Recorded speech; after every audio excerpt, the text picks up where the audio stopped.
खुशामदीद आप लोगों को फिर से एक नई कहानी में। और ये वाली वीडियो हमारी क्रिएटिव थिंकिंग की पार्ट 2 है, जो कि आपको बताएगी कि कैसे हम कोई भी आइडियाज़ जनरेट कर सकते हैं। बट उसके लिए आपको ये वीडियो पूरा देखना होगा। जैसे ही आप ये वीडियो पूरा देखेंगे तो आपको समझ में आएगा कि कैसे हम आइडियाज़ जनरेट कर सकते हैं, कैसे हमारा ब्रेन थोड़ा सा वर्क करके एक नए आइडियाज़ की तरफ जाता है, और क्या चीज़ें ऐसी हैं जो कि हमें क्रिटिकल थिंकर बनाती हैं, और क्यों क्रिटिकल थिंकर इंपॉर्टेंट होता है। इसकी कहानी मैं आपसे आहिस्ता-आहिस्ता करके शेयर करता जाऊँगा।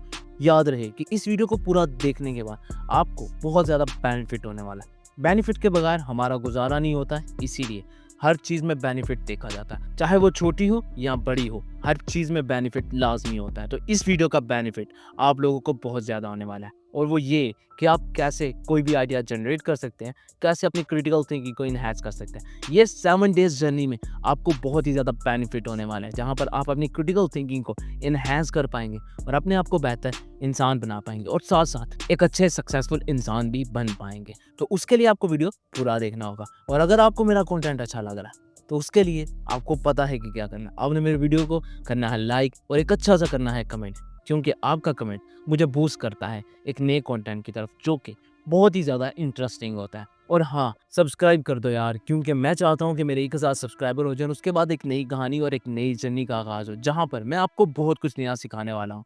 आई नो कि आप लोग समझ रहे होंगे कि भाई कह रहा है 1000 के बाद, लेकिन उससे दरमियान आपको काफ़ी वैल्यूएबल डेटा मिलेगा, और जैसे-जैसे वैल्यूएबल डेटा मिलेगा तो आपको मेरे चैनल को सब्सक्राइब करना पड़ेगा, ठीक है? तो चलिए अब अपनी कहानी का बकायदा आगाज़ करते हैं। पहली चीज़ है अंडरस्टैंड डाइवर्जेंट थिंकिंग। अब थिंकिंग बहुत ही ज़्यादा इंपॉर्टेंट है किसी भी फील्ड में।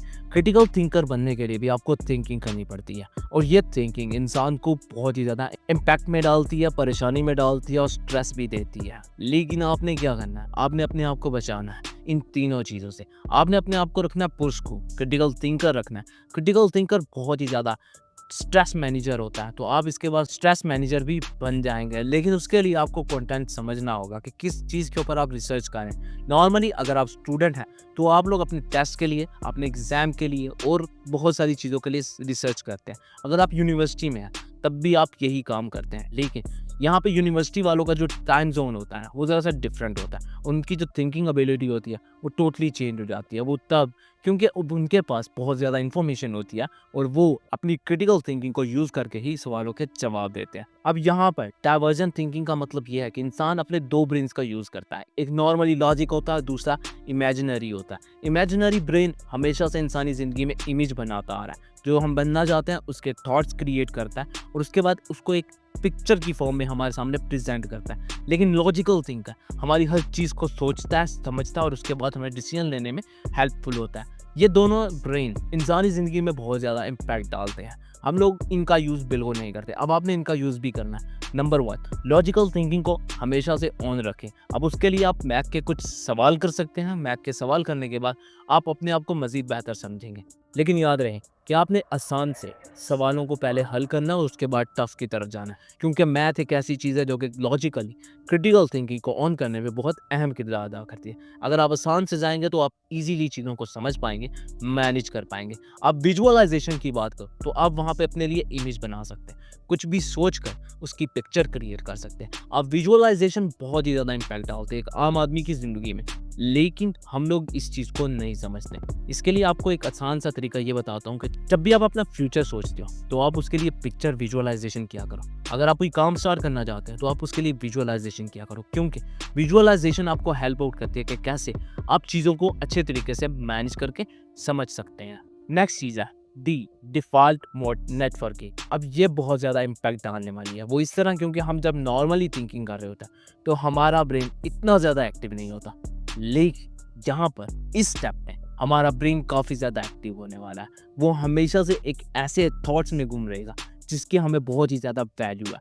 आई नो कि हमेशा से इंसानों को समझ में आता रहा है कि हम लोगों ने नेटवर्किंग से क्या बेनिफिट लेना है, तो यहाँ पे भी वही चीज़ें आपके काम आने वाली हैं। डिफ़ॉल्ट मोड का मतलब होता है कि एक नॉर्मल थिंकिंग जो आती है, हमने नॉर्मल थिंकिंग को अपनी लाइफ से हटाना और क्रिटिकल थिंकिंग को ऐड करना है। हम लोग हमेशा से नॉर्मल चीज़ों को सोचते आए हैं। अब यहाँ पर आपने नॉर्मल चीज़ों को हटाकर एक क्रिटिक वाला सवाल पैदा करना है कि यार अब हम लोगों को क्या करना है।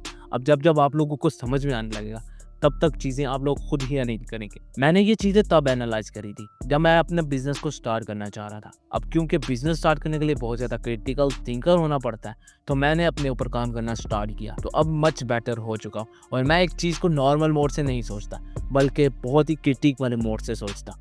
नेक्स्ट चीज़ है फास्टर एंड इनोवेटिंग माइंडसेट। अब माइंडसेट होना बहुत ही ज़्यादा इम्पैक्टफुल होता है। अब अगर आप बनना चाहते हैं क्रिटिकल थिंकर, तो आपका माइंडसेट भी क्रिटिकल थिंकर वाला होना चाहिए। और अगर आप कोई आइडियाज़ को जनरेट करना चाहते हैं, तब भी आपका माइंडसेट एक ऐसा माइंडसेट होना चाहिए जो कि चीज़ों को समझता हो। हम लोग क्या करते हैं, हम लोग चीज़ों को समझने की बजाय उलझ जाते हैं उनमें। अगर उलझ जाएंगे तो क्या हम लोग उन चीज़ों को समझ पाएंगे? नहीं। अब एक जो माइंडसेट होता है क्रिटिकल थिंकर, वो हमेशा से खुद से कहता है कि मैं इन चीज़ों से कैसे बच सकता हूँ, कैसे अपनी ज़िंदगी को बेहतर बना सकता हूँ। वो 2 कामों के ऊपर अक्सर काम करता है। नंबर 1, वो प्रॉब्लम को समझता है और उसके सॉल्यूशन को देखता है, और अगर उसका सॉल्यूशन मिल जाता है तो उसको डिवाइड कर देता है बहुत ही ज़्यादा सिंपल स्टेप्स में, जो कि आपको हेल्प करता है कि कैसे हम इन चीज़ों से निकल सकते हैं। अब माइंडसेट बनाने के लिए जो कि मैं चीज़ें यूज़ करता हूँ, उसमें सबसे पहले हमारे पास मेडिटेशन आती। मेडिटेशन से इंसानी ब्रेन काफ़ी पुरस्कून हो जाता है। वो समझता है कि ये काम मेरे लिए है और मुझे इसको एक्टिव करना है। जब आप मेडिटेशन करते हैं, इंसान अपने साथ वक्त गुजारता है और वहाँ पे सिर्फ़ और सिर्फ आपका ब्रेन होता है, आप होते हैं और कुछ खामोशियाँ होती हैं जहाँ पर हर चीज़ आप ही अरेंज कर रहे होते हैं। मुझे पता है कि आप लोग कह रहे होंगे कि भाई ये क्या सीन है मेडिटेशन का। यार मेडिटेशन हर जगह पे ऐड होती है, इंसानी ज़िंदगी को बेहतर बनाने में, इंसानी ब्रेन को बेहतर समझने में, और अगर आप चाहते हैं कि आप कुछ अच्छे इंसान बन जाएं, तो उसमें भी ये बहुत ज़्यादा इम्पैक्ट डालती है। नेक्स्ट चीज़ है क्यूरियोसिटी होनी चाहिए। इंसान जब तक क्यूरियोसिटी में रहता है ना, या कुछ नया जानना चाहता है, तब तक वो बहुत ही ज़्यादा एक्टिव होता है। अब इंसानी ब्रेन की एक बहुत ही ख़राब आदत है, जब उसे कुछ नया दिखता है ना, वो उसके लिए क्यूरियोसिटी पैदा करता है। वो जानना चाहता है कि ये कैसे हुआ है। एग्जाम्पल देता हूँ, जब एआई आई, तो आप लोगों ने अक्सर नोट किया कि आपका ब्रेन ने कहा यार ये क्या चीज़ आ गई है, मुझे इसको जानना है। और जब आपने उसको सीख लिया, फिर आपके ब्रेन ने कहा यार अब तो मुझे ये बोरियत लग रही है, अब कुछ नया हो तो मैं उसको एक्सपीरियंस कर सकूँ। नॉर्मल एग्जांपल मैं आपको ये भी दे सकता हूँ कि जब एंड्रॉयड आए थे, तो एंड्रॉयड वालों ने सिस्टम ये किया कि सबका जो फीचर्स है ना, वो सेम कर दिया। बहुत सारे मोबाइलों के फीचर सेम हो गए, तो लोगों ने कहा यार क्या ज़रूरत है हमें महंगे फ़ोन लेने की, सस्ता सा फ़ोन ले लो उसका भी सेम फीचर है, महंगा फ़ोन ले लो उसका भी सेम फीचर है। तो कैसा लगा आपको? क्यूरियोसिटी तो नहीं होती ना आप जब भी आप नया एंड्रॉयड लेते हैं। नेक्स्ट चीज़ है एम्ब्रेस फेलियर। अब यहाँ पे आपका जो फेलियर है ना, फेलियर माइंडसेट हमेशा से वीक माइंडसेट होता है। अब आपने शिफ्ट कर, आपने अपने माइंडसेट को कहना भाईजान फेलियर इज़ अपॉर्चुनिटी जो हम लोगों को आगे बढ़ने में हेल्प करती है। फेलियर इज़ अपॉर्चुनिटी जो कि हमें सिखाती है। यहाँ पे माइंडसेट बहुत ही ज़्यादा इम्पैक्ट डालता है। जब आपका इम्पैक्ट आपके ऊपर होगा, तो आपका फेलियर ऑटोमेटिकली चेंज हो जाएगा। याद रहे कि बहुत सारे लोग डरते हैं फेलियर से, और अगर आप फेलियर होते हैं तो आपने ये नहीं देखना कि आप फेल हुए, आपने ये देखना है कि यार बहुत सारे लोग फेलियर से डरते हैं और मैं वो इंसान हूँ जिसने एक स्टेप मूव ऑन किया। अब इस स्टेप के बाद आप 2 स्टेप आगे बढ़ सकेंगे एज़ कम्पेयर टू नॉर्मल लोगों के। और जब मैंने बिज़नेस स्टार्ट किया तो मैंने देखा कि यार क्या हो गया, थोड़ी-सी इन्वेस्टमेंट गलत हो गई थी जिसकी वजह से इम्पैक्ट हुआ। मैंने कहा कोई मसला नहीं है, मैं दोबारा मार्केट में गया, काम किया और समझ में आया कि ये चीज़ें इंपॉर्टेंट है। अब उसमें मैंने इन्वेस्टमेंट की है, अब उसके लिए दोबारा अरेंजमेंट कर रहा हूँ जो कि मुझे हेल्प करेगी कि कैसे मैं अपने काम को और भी अच्छा बना सकता हूँ। नेक्स्ट चीज़ है कांस्टेंट रहना। अब इसी का चौथा हिस्सा भी यही है कि आपने कांस्टेंट कैसे रहना है। जब आप प्रैक्टिस करेंगे कांस्टेंट रहने की, किसी भी चीज़ को आप बार-बार करेंगे, मुसलसल करेंगे, तो ऑटोमेटिक चीज़ें बेहतर होना स्टार्ट हो जाएंगी। आप चीज़ों को समझने लगेंगे। बुक रीडिंग की बात करूँ तो जब हम नॉर्मली बुक नहीं पढ़ते हैं और जब हम बुक पढ़ना स्टार्ट करते हैं, तो हम आहिस्ता-आहिस्ता करके बुक पढ़ते हैं यार कि हमें समझ में भी आ जाए। समझ में आती जाती है तो चीज़ें अरेंज होना लग जाती हैं, और अगर समझ में नहीं आती तो बोरियत हो जाती है। अब आपने कंसिस्टेंसी की प्रैक्टिस करनी है। इन्हीं चीज़ों की प्रैक्टिस करते रहेंगे तो आपका माइंडसेट शिफ्ट होगा, और ऐसा शिफ्ट होगा कि सक्सेस आपके पीछे-पीछे और आप सक्सेस के आगे-आगे।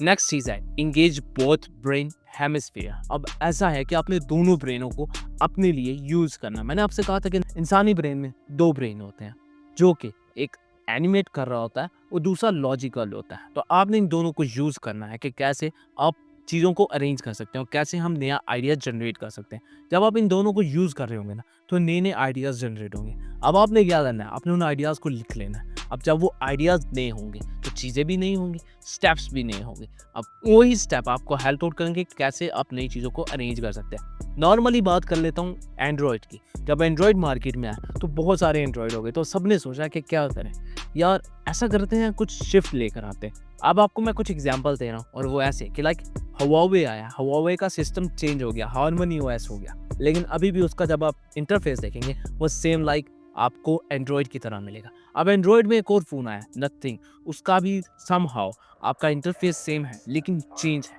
अब बहुत सारे लोग उस फ़ोन की तरफ जा रहे हैं, क्यों? क्योंकि वहाँ पे उनको क्यूरियोसिटी होती है कि यार कुछ नया सिस्टम आया, हम लोगों को इसको यूज़ करना है। अब लोग आईफ़ोन की तरफ क्यों जाते हैं? इसीलिए जाते हैं क्योंकि वो एंड्रॉयड नहीं है, उसमें टोटली सिस्टम चेंज हो जाता है। तो लोगों को क्यूरियोसिटी रहती है कि कैसे वो चीज़ों को यूज़ करेंगे। विजुअलाइज़ेशन में ये चीज़ें आपको हेल्प कर रही होती हैं कि यार कौन-सी चीज़ बेटर है और कौन-सी नहीं। लॉजिकल आपको हेल्प आउट कर रहा होता है कि कैसे आप इन चीज़ों के ऊपर डिसीजंस ले सकते हो। मैं आपसे ये नहीं कह रहा कि आपने फ़ोनों की तरफ ही जाना, बहुत सारे काम और भी हो सकते हैं। बिज़नेसेस में यूज़ कर सकते हैं, मार्केटिंग में यूज़ कर सकते हैं, फाइनेंस में यूज़ कर सकते हैं, उसके बाद कॉस्ट मैनेजमेंट में यूज़ कर सकते हैं। अगर आप इनको हर जगह पे यूज़ करेंगे, तो आपका ब्रेन काफ़ी ज़्यादा एक्टिव हो जाएगा और नए-नए आइडियाज़ को जनरेट करेगा। नॉर्मली अगर मैं बात करूँ तो यूट्यूब कंटेंट की, तो बहुत सारे लोग इसके ऊपर भी क्रिटिकल थिंकिंग करते हैं और जब वो क्रिटिकल थिंकिंग मुकम्मल करते हैं, तो उनको हेल्प आउट मिल रही होती है अपने लॉजिकल एंड एनिमेट ब्रेन से। लास्ट चीज़ है क्रिएट अ स्टिमुलस एनवायरनमेंट। अब ऐसा है कि आपने अपने इर्द-गिर्द का एनवायरनमेंट चेंज करना है। हम नॉर्मल एनवायरनमेंट में रहते हैं जहाँ पे हर चीज़ बिखरी हुई होती है। अब आपने उसको अरेंज करना है। जैसे ही आप उनको अरेंज करेंगे तो चीज़ें काफ़ी हद तक चेंज हो जाएँगी।